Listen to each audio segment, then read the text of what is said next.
This video is brought to you by Bird Dogs. There have been a lot of dumb decisions made this NFL season. So before we dive into another one, let's talk about a really smart decision that you can make right now. And that is buying shorts and pants from birddogs.com.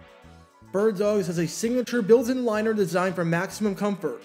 And trust me, between their sweatpants, their pants, their joggers, and their shorts, you can do just about anything your heart desires in these things.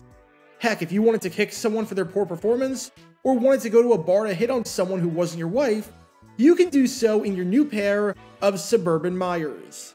The company was kind enough to send me some products to try, and trust me when I say that I cannot take these things off. They're so comfy. People who know me well know that I don't like wearing pants. I'm a shorts kind of guy all year round, no matter how cold it is. But I'm making an exception for Bird Dogs because they are that comfy. And you can get your hands on a pair of some of the most comfortable apparel in existence. Go to birddogs.com, enter promo code JG9, and you'll get a free Bird Dogs hat along with your purchase. That's birddogs.com, promo code JG9, and boom, a free Bird Dogs rope hat with your pair of Bird Dogs. The most comfortable shorts, pants, and sweatpants with built-in liners. You will not take these things off. I promise you that. And now, on with our feature presentation. I'm sick and tired of this. Honestly, I'm sick and tired of all this nonsense. The fact that the Jaguars are 2-5 right now is inexcusable. It just is. And it's not that the Jags are 2-5. Believe me, I did not think this team was going to be any good this year.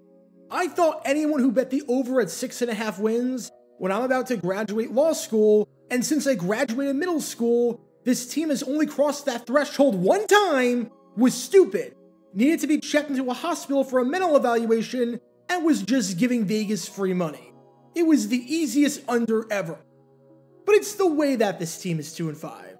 It's the way that this team, week after week after week, has found new and exciting ways to shoot themselves in the foot and lose games that they had no business losing. And the main reason for that? The main reason for this team's utter incompetence? This guy right here. I hated this hire from day one. The Jaguars completely bungled that coaching search, despite being the first team to fire their coach and not even having a full staff ready by the Senior Bowl, and going for a guy that they didn't even need to wait on 50 days since he was unemployed. If he was the guy all along, they could have hired him right away. But nope, that's the Jaguars for you. But I was willing to give him a chance, because that's what you do as a fan. Even though literally every single coach in the history of the NFL that won a Super Bowl was fired for poor performance and got another job afterwards, has been god-awful in their second stint, with the jury still being out on Mike McCarthy, and the jury being a clear failure in every other case, from Don McCaffrey with the Lions, to Hank Stram with the Saints, to Tom Flores with the Seahawks, to Mike Ditka with the Saints, to Mike Shanahan with Washington, to John Gruden with the Raiders. I was willing to bet against the entire history of the NFL because of sunk cost fallacy as a fan of this godforsaken team, because it was my only option to cope. Even though I thought this would fail spectacularly and was adamantly against this hire from the start, he was our coach, and I was going to support him because, by God, if I can survive Urban Meyer, I can survive anything. And sure enough, this has been a complete failure. Yeah, the team is getting better. Enough of that moral victory nonsense. Because there's no reason for this team to be 2-5. The only reason is because Doug Pederson has no idea what he's doing. If he doesn't just abandon the run for no reason against the Commanders, if he doesn't keep Shaq Griffin in the game against the Colts, even though he'd been getting torched all day and was actively costing the team the game, and if he didn't call some of the dumbest, most brain-dead fourth down plays against the Texans, this is a completely different story. All 5 of Jacksonville's losses have been by one possession, and each one somehow gets worse than the next. And right as the Jags were looking like they could actually win this game, Doug Pederson just had to be his usual self and destroy all the momentum that his team had going.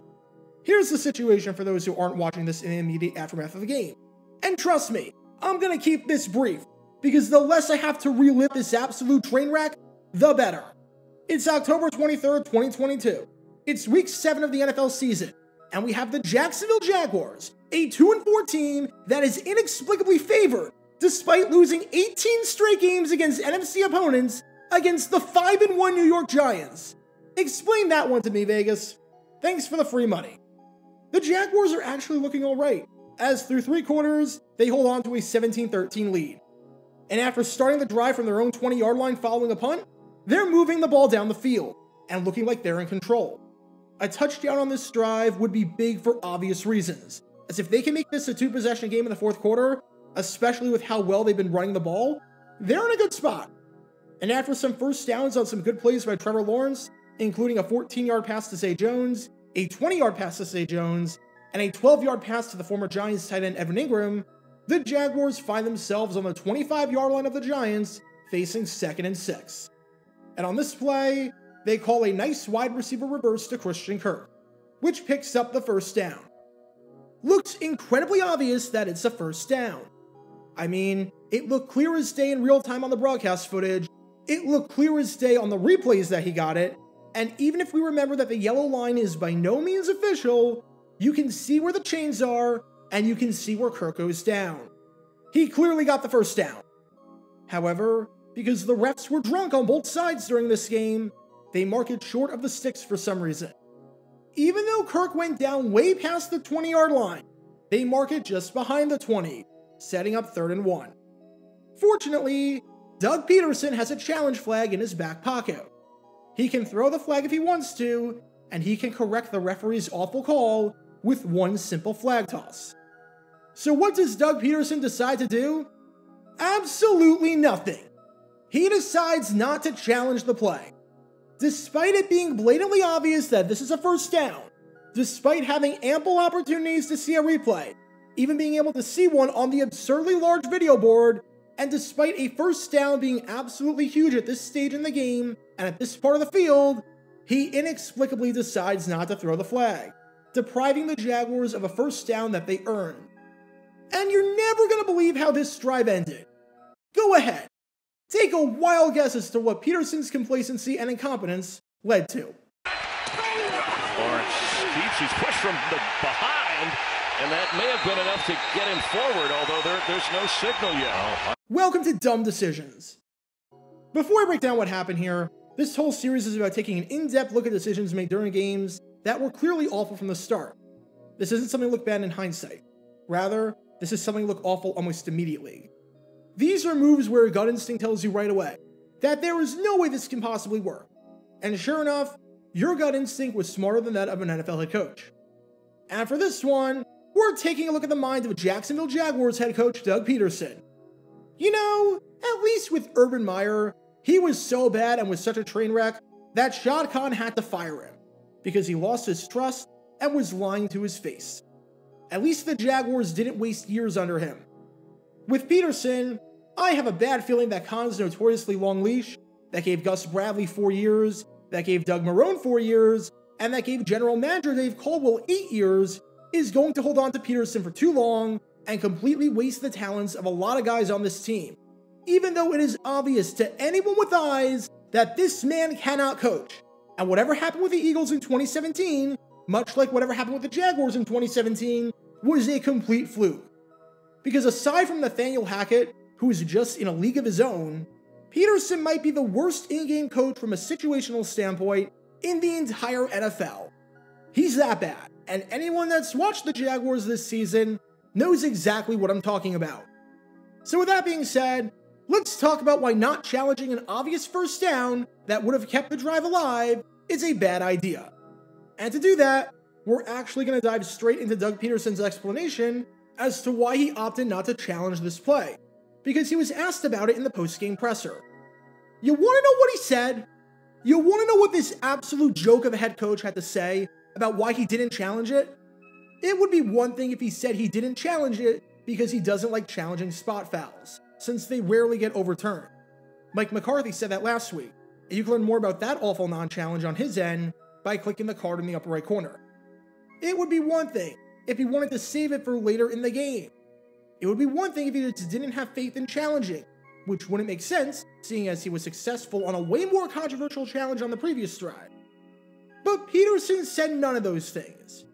He said that he thought that the Jaguars got the first down, and that in the worst case scenario, it's just 3rd and 1, so it wasn't worth it. I want to repeat that for the absurdity of it, to show what kind of clown the Jaguars hired. He thought that if he challenged it, he would have been successful, but he decided not to because they only would have needed to go 1 yard anyways. I'm sorry, what? First off, do you want to know why you have challenge flags in the first place? It's to overrule bad calls by the officials. If you think that he had a first down, and you sounded extremely confident that he did have a first down, then do you want to know what happens if you win your challenge? You get a first down! And you would still have a challenge left, because you were successful on one earlier, so you would get a third challenge.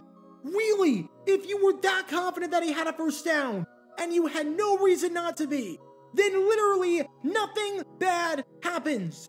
You get the first down, and you still get to challenge a play.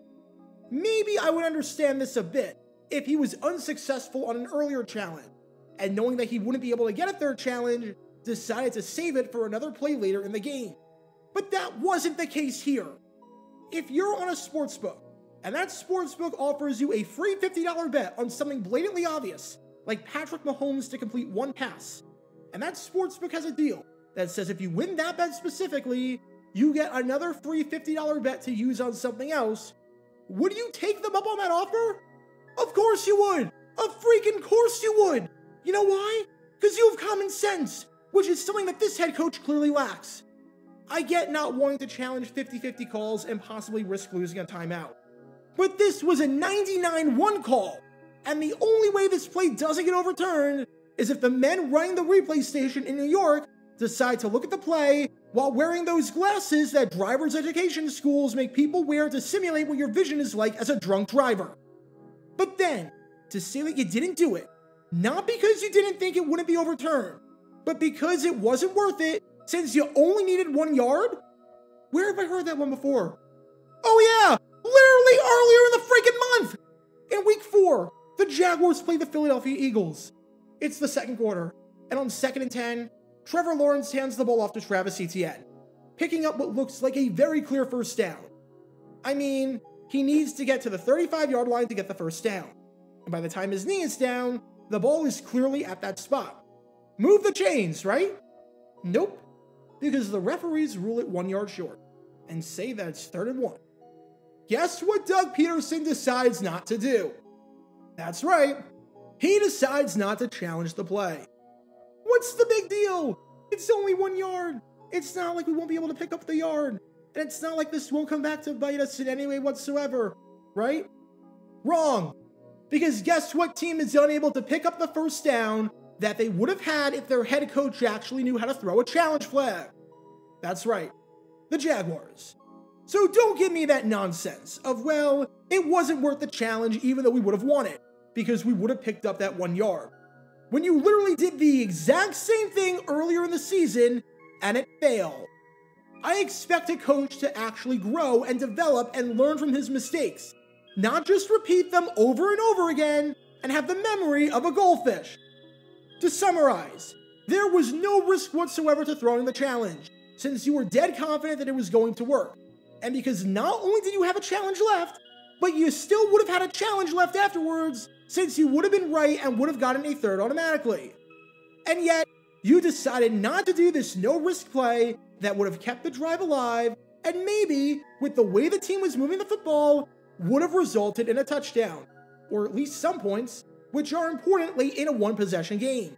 And your reasoning for not doing this was because you didn't think it was necessary, even though you used that exact same logic earlier in the season, and it backfired on you.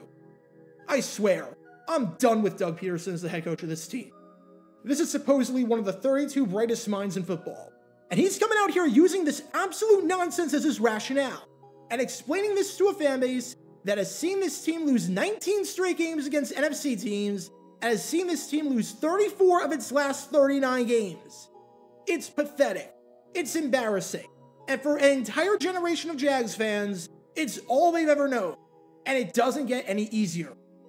Doug Pederson's awful coaching cost the Jaguars the game against the Commanders, cost the Jaguars the game against the Texans, cost the Jaguars the game against the Colts, and especially cost them this game against the Giants. He is unfit to be a head coach. And if you need any reasoning as to why, this game is a perfect exhibit. So what do we learn from all this? If you have a challenge and you think that a play will be overturned if you utilize it because it was that obvious, then throw the flag. That's what it's for. That's why you have it. If you have a challenge and you'll still have the exact same number of challenges in your back pocket afterwards if and when you're successful, then throw the flag. Don't bank on your team to pick up a yard when they don't have to. And when you literally used that exact same logic earlier in the season and had it blow up in your face. And actually try and learn from your mistakes for once, instead of just repeating the same mistakes over and over again that are entirely self-inflicted and that are entirely your own doing. Because when all these elements are in play, you can't exactly be surprised when this play backfires. Talk about a dumb decision. Get your official Jaguar Gator 9 merchandise by going to jg9shop.com, and be sure to like this video, ring the notification bell, and subscribe down below if you haven't already, as it helps the channel out a lot. And be sure to check out Twitch every Wednesday night at 9 p.m. Eastern for your chance to play NFL Trivia and win cash prizes. Link in the description below. If you want to see videos like this condensed down to 60 seconds, then follow me on TikTok at Jaguar Gator 9. To see college football videos, subscribe to Jaguar Gator 8. To see highlight videos of players throughout the history of the NFL, subscribe to JG9 Highlights. Also, special thanks to all of our Patreon supporters who help get the channel. Your support is greatly appreciated. So you can become a patron and request future video topics in the description below.